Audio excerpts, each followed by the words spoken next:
Welcome to the Slop Temple. We pray this video helps. In this video, I will explain how to use Notion for middle school. First, create your free Notion account, perhaps using your school email to unlock extra features. You can begin with a blank page or explore one of the many academic templates available. Familiarize yourself with basic building blocks like text, headings, and to-do lists. These simple tools are the foundation for organizing all your schoolwork efficiently and effectively, making your academic life much smoother. Next, let's organize your daily schoolwork. Dedicate a separate page for each subject, like math or history, to keep all your notes in one place. Utilize Notion's powerful databases to track assignments, including due dates and their current status, ensuring you never miss a deadline.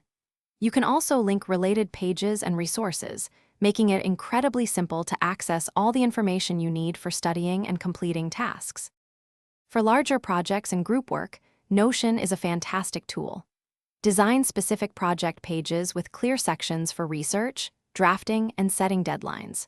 For group assignments, share pages with your classmates, allowing everyone to contribute and see updates in real time. You can even assign individual tasks to team members and easily monitor everyone's progress, ensuring your group stays on track and achieves its goals together. Finally, Notion can significantly boost your study habits. Construct a detailed revision schedule using the calendar view to prepare thoroughly for upcoming tests and exams. Create digital flashcards directly within your Notion pages for effective active recall practice. Additionally, set clear academic goals, such as improving your grade by one letter, and track your progress over time, staying motivated and focused on success. Thanks for watching. Consider subscribing if we helped you.